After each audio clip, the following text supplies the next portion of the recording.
praktikum hari ini kita membuat pupuk hayati dengan beberapa bakteri. Ikuti kegiatan praktek kami ya. Langkah yang pertama, siapkan air kelapa sebanyak 16 liter, gelas ukur dan panci besar. Takar air kelapa sebanyak 15 liter dan dimasukkan ke dalam panci besar. Lalu panaskan menggunakan api sedang dan tunggu hingga air kelapa mendidih. Selanjutnya, takar tepung tapioka sebanyak 150 gram. Tepung tapioka di sini berfungsi untuk membantu mengikat bahan-bahan organik. Selanjutnya, takar SP sebanyak 150 gram. Manfaat SP di sini sebagai peningkatan retensi air dan nutrisi dalam tanah. Masukkan semua bahan-bahan yang telah ditimbang yang meliputi tepung tapioka dan SP ke dalam 1 liter air kelapa. Lalu aduk hingga semua bahan-bahan tercampur rata yang ditandai dengan tidak adanya gumpalan pada larutan. Langkah selanjutnya adalah melarutkan NaOH dengan mengambil 1 liter Aquades. Masukkan 1 bungkus NaOH ke dalam Aquades, lalu aduk hingga homogen. NaOH memiliki sifat basa sehingga dapat menaikkan pH pada suatu larutan. Setelah air kelapa mendidih, masukkan larutan tepung tapioka dan SP ke dalam panci, lalu aduk hingga merata. Masukkan 2 bungkus Fernipan ke dalam larutan.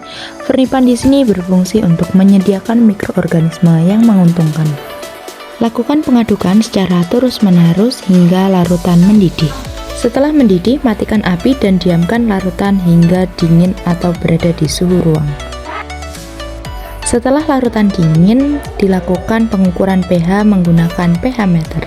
Setelah dilakukan pengecekan pH, dinyatakan bahwa pH pada larutan mencapai 5,8, yang dimana pH masih di bawah 6,5, maka perlu ditambahkan NaOH hingga larutan mencapai pH 6,5. Langkah selanjutnya memasukkan larutan ke dalam galon sebanyak 5,5 liter. Langkah selanjutnya, masukkan galon yang berisi larutan ke dalam panci, lalu kukus selama 15 menit. Setelah 15 menit, matikan api dan keluarkan galon dari panci kukus. Galon yang berisi larutan diletakkan pada suhu ruangan yang dingin untuk mempercepat pendinginan.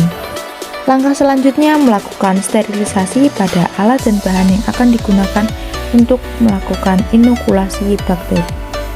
Buka tutup galon secara hati-hati untuk menjaga kesterilan, lalu masukkan semua bakteri ke dalam botol.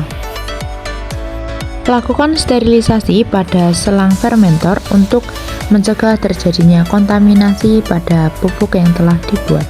Pasang selang ke alat fermenter.